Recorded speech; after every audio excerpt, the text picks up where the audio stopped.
महर्षि भागवत कहते हैं कि जिंदगी में 85% बीमारियों को हर व्यक्ति स्वयं ठीक कर सकता है।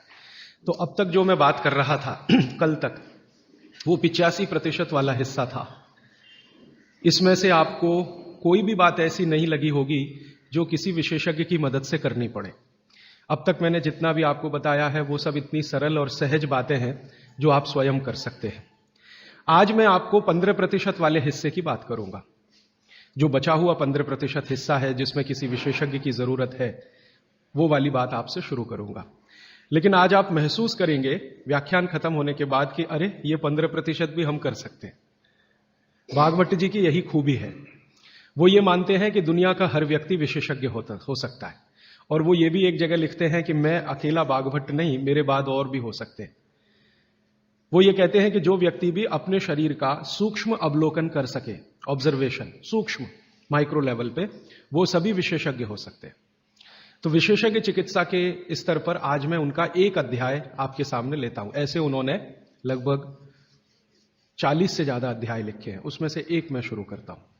भागवत जी ये कहते हैं कि जब विशेषज्ञ चिकित्सा की बात आए, गंभीर रोग जैसे कैंसर है, डायबिटीज है, अर्थराइटिस है, तो इसमें वो कहते हैं कि भगवान ने, प्रकृति ने ऐसी व्यवस्था बनाई है कि विशेष गंभीर रोगों की चिकित्सा भी आप बहुत आसानी से, सहजता से कर सके। उसमें से उन्होंने एक जगह लिखा है कि इस पूरे ब्रह्मांड में, पूरी प्रकृति में ऐसी कई चीजें हैं जो एक साथ वात, पित्त और कफ तीनों को ठीक करने की शक्ति रखती है। एक साथ बहुत कम चीजें ऐसी हैं प्रकृति में जो वात, पित्त, कफ तीनों को एक साथ ठीक रखें। कुछ चीजें ऐसी हैं जो वात को अच्छा रखेंगी, कुछ चीजें ऐसी हैं जो पित्त को अच्छा रखेंगी, कुछ चीजें ऐसी हैं जो कफ को अच्छा रखेंगी। वात को अच्छा रखने वाली सबसे अच्छी चीज जो आपके घर में है वो है तेल। तेल तेल वो जिसमें आप सब्जियां बनाते हैं। तेल वो जिसमें आप सब्जियां बनाते हैं। तो सबसे अच्छी चीज वो बोलते हैं कि तेल है, जो वात को हमेशा समभाव में रखता है, समानता में रखता है, वात को बढ़ने नहीं देता। लेकिन उन्होंने एक शब्द पर जोर दिया है कि तेल का माने शुद्ध तेल। अब ये शुद्ध तेल उन्होंने लिखा 3500 साल पहले। आज के विश्लेषण में अगर हम ध्यान दें तो शुद्ध तेल का माने तेल की घानी से निकाला हुआ सीधा सीधा तेल, बिना कुछ मिलाए हुए सीधा सीधा तेल, कोई भी मशीन से निकाला हुआ सीधा सीधा तेल, उसमें कुछ नहीं मिलाया, मतलब नॉन रिफाइंड तेल। नॉन रिफाइंड तेल। अगर आप तेल खा रहे हैं तो भागवत जी का निवेदन है कि आप तेल शुद्ध खाइए, माने रिफाइंड तेल मत खाइए, डबल रिफाइंड तेल मत खाइए। अब आप कहेंगे जी क्यों नहीं खाएं, डॉक्टर तो यही बोलते हैं कि रिफाइंड खाओ, डबल रिफाइंड खाओ तो आपको हृदय घात नहीं आएगा, वगैरह वगैरह। ये जो रिफाइंड तेल है, मैंने इनको देखा है कैसे रिफाइंड किया जाता है। आप भी देख लें, कभी मौका मिले तो बहुत अच्छा होगा। किसी भी तेल को रिफाइंड करने में 6 से 7 केमिकल इस्तेमाल होते हैं, और डबल रिफाइंड करने में 12 से 13 केमिकल इस्तेमाल होते हैं। वो सब केमिकल मनुष्य के द्वारा बनाए गए हैं प्रयोगशाला में। भगवान का बनाया हुआ एक भी केमिकल तेल को रिफाइंड नहीं कर सकता। भगवान का बनाया हुआ माने प्रकृति का दिया हुआ, जिसको आप अंग्रेजी में कहते हैं ऑर्गेनिक। ऑर्गेनिक एक भी केमिकल नहीं है जो तेल को साफ कर सके। एक भी केमिकल दुनिया में नहीं है।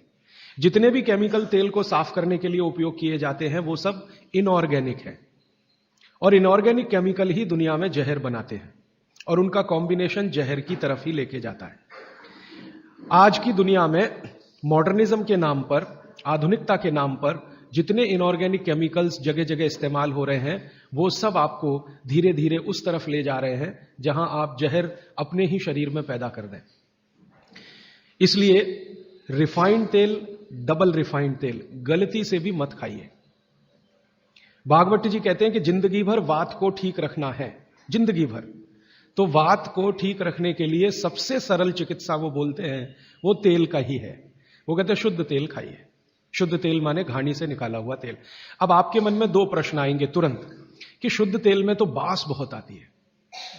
हां, सीधा प्रश्न। दूसरा प्रश्न आएगा जी शुद्ध तेल बहुत चिपचिपा होता है, गाढ़ा होता है, चिपचिपा होता है, और बास अलग से आती है। हम लोगों ने जब शुद्ध तेल पर भारत देश के कुछ वैज्ञानिकों की मदद से काम किया, एक तरह से कहें रिसर्च किया, तो पता चला कि तेल का जो चिपचिपापन है वो उसका सबसे महत्वपूर्ण घटक है। तेल में बहुत कुछ होता है, जैसे मैंने आपको पहले दिन बताया ना, मिट्टी में माइक्रो न्यूट्रिएंट्स हैं, कैल्शियम है, आयरन है, सिलिकॉन है, कोबाल्ट है, ऐसे तेल में भी है, हर चीज में है। तो तेल का जो सबसे महत्वपूर्ण हिस्सा है वो उसका चिपचिपापन ही है। और जैसे ही तेल में से ये चिपचिपापन निकाला तो पता चला वो तेल ही नहीं बचा। तेल जिस चीज के लिए खाया जाता है वो बचा ही नहीं, वो हिस्सा ही गायब हो गया। फिर हमने देखा कि तेल में जो बास आ रही है, बास, वो उसका प्रोटीन कंटेंट है। तेल में प्रोटीन बहुत है। जैसे आपने सुना है दालों में प्रोटीन होता है, दालों में प्रोटीन सबसे ज्यादा है, भगवान का, ईश्वर का दिया हुआ। दालों के बाद दूसरे नंबर पर जो प्रोटीन सबसे ज्यादा है वो तेलों में है। तो आप जो तेल में देख रहे हैं कि उसकी बास है, वो बास जो है ना, उसका ऑर्गेनिक कंटेंट है प्रोटीन के लिए। 4-5 तरह के प्रोटीन है सभी तेलों में। आप जैसे ही तेल की बास निकालेंगे उसका प्रोटीन वाला घटक गायब हो जाता है। अब बास निकाल दिया तो प्रोटीन निकल गया, और चिपचिपापन निकाल दिया तो उसका जो फैटी एसिड है वो गायब। अब ये दोनों ही चीजें गायब हो गई तो तेल नहीं रहा, वो पानी है एक तरह से। इसलिए भागवत जी ने सूत्र लिखा कि जिंदगी भर वात की चिकित्सा अगर आपको करनी पड़ जाए तो बेहतर है कि आप शुद्ध तेल खाएं तो वात की चिकित्सा ही ना करनी पड़े। और मैंने आपको सबसे पहले दिन बताया था कि दुनिया में सबसे ज्यादा रोग वात के ही हैं, सबसे ज्यादा रोग। ये घुटने दुखना से लेकर कमर दुखना, हड्डियों में दर्द, ये वात के तो रोग है ही। सबसे खतरनाक वात का रोग है हार्ट अटैक, हृदयघात। सबसे खतरनाक बात का रोग है पैरालिसिस। सबसे खतरनाक बात का रोग है ब्रेन का डैमेज हो जाना। शरीर में वात पित्त कफ तीनों को संतुलित रख ले तो वो कभी भी बीमार नहीं पड़ेगा। और अगर वात पित्त कफ असंतुलित हुआ तो बीमारी आएगी। तो हमें क्या करना है? वात पित्त कफ को संतुलित रखना चाहिए। अब आप पूछोगे इसके लिए क्या करें? इसके लिए सबसे अच्छा उपाय है प्राणायाम नियमित करें तो वात पित्त कफ संतुलित रहता है। हर दिन 1 घंटे प्राणायाम करें, हमेशा वात पित्त कफ ठीक रहेगा। और इसी के साथ साथ दोस्तों, भाई राजीव दीक्षित जी हमें कुछ एक चीज़ें और बताते हैं। वो कहते हैं कि यदि हम इन चीज़ों का पालन अपनी ज़िंदगी में कर लें, छोटी छोटी चीज़ें, तो हम हो सकता है कि ऐसी अनेकों बीमारियों से बच सकते हैं। जिसमें वो पहले कहते हैं कि फलों का रस, अत्यधिक तेल की चीज़ें, मट्ठा, खट्टी चीज़ें रात में नहीं खानी चाहिए। ठीक है। अब दूसरी चीज़ क्या बताते हैं कि घी, तेल की चीज़ें खाने के बाद में तुरंत पानी नहीं पीना चाहिए, बल्कि आपको 1 से 1.5 घंटे के बाद में आपको पानी का सेवन करना चाहिए। तीसरी चीज़ भाई राजीव दीक्षित जी बताते हैं कि भोजन के तुरंत बाद अत्यधिक तेज चलना या दौड़ना वर्जित है, हानिकारक है। इससे आपको शरीर के अंदर अनेकों रोग विकार पैदा हो सकते हैं। इसीलिए कुछ देर आराम करने के बाद ही आपको तेज दौड़ना या फिर तेज घूमना, चलना जिसमें शामिल है, वो आपको करना चाहिए।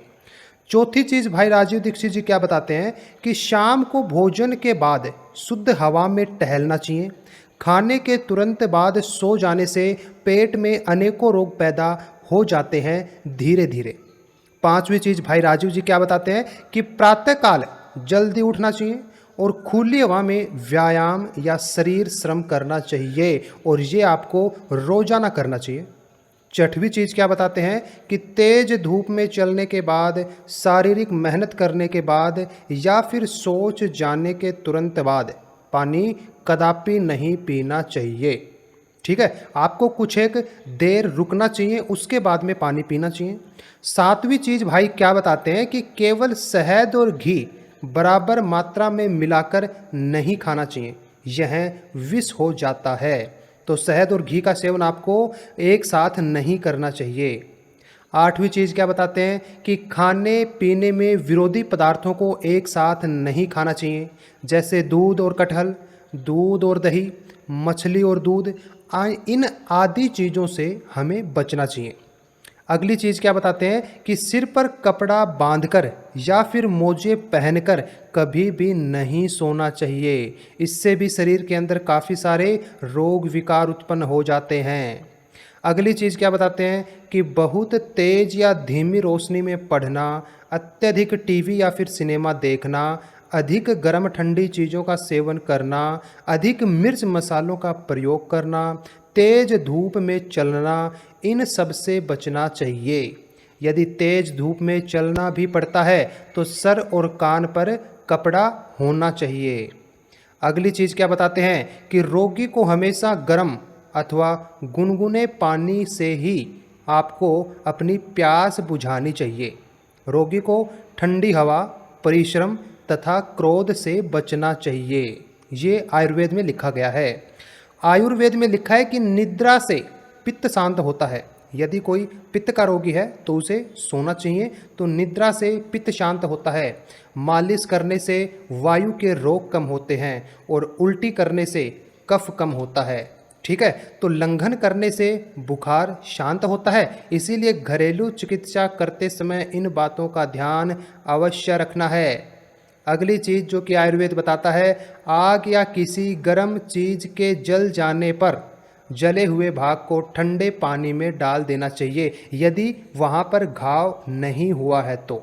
ठीक है, अगली चीज़ आयुर्वेद कहता है कि कान में दर्द होने पर हमें एलोवेरा के पत्तों का रस डालना चाहिए, जो कि सूर्योदय के पहले या फिर सूर्यास्त के बाद। ठीक है जी। अगला आयुर्वेद क्या नियम बताता है कि किसी भी रोगी को तेल, घी, अधिक चिकने पदार्थों के सेवन करने से बचना चाहिए। कर सकते हैं लेकिन अधिक वर्जित है। अजीर्ण तथा मंदाग्नि, अजीर्ण एवं मंदाग्नि दूर करने वाली दवाएं हमेशा भोजन के बाद ही लेनी चाहिए। अगला बताते हैं नियम कि मल रुकने या फिर कब्ज होने की स्थिति में यदि दस्त कराने हो तो प्रातः काल ही कराने चाहिए, रात्रि में नहीं। यदि घर में किसी किशोरी या फिर युवती को मिर्गी के दौरे पड़ते हों तो उसे उल्टी दस्त नहीं कराने चाहिए जबरदस्ती। अगला नियम क्या बताता है कि यदि किसी दवा को पतले पदार्थ में मिलाना हो तो चाय, कॉफ़ी या दूध, कभी कभी दूध में न मिलाकर छाछ, नारियल या फिर सादे पानी में ही मिलाना चाहिए। जिन दवाओं को विशेषतर दूध के साथ लेना बताया जाता है, केवल उन्हीं दवाओं को दूध के साथ लेना चाहिए। अगला नियम है कि हींग को सदैव देसी घी में भूनकर ही उपयोग में लाना चाहिए और लेप में कच्ची हींग ही लगानी चाहिए। ऐसी छोटी मोटी करके 15 से 20 चीज़ें भाई राजीव दीक्षित जी ने हमें बताई हैं, जिनका यदि हम पालन करते हैं तो हम वात, पित्त और कफ जैसी 80 से भी अधिक न जाने किन किन बीमारियों से हम बच सकते हैं, बचा जा सकता है। तो दोस्तों, वीडियो अच्छी लगी हो तो वीडियो को लाइक करना, चैनल को सब्सक्राइब करना मत भूलिएगा और अपने हर दोस्त, हर परिवार और हर रिश्तेदार के पास में ये वीडियो आप पहुँचाइए और भाई राजीव दीक्षित जी का ये ज्ञान जन जन तक पहुँचाने में मदद करें। नमस्कार और धन्यवाद।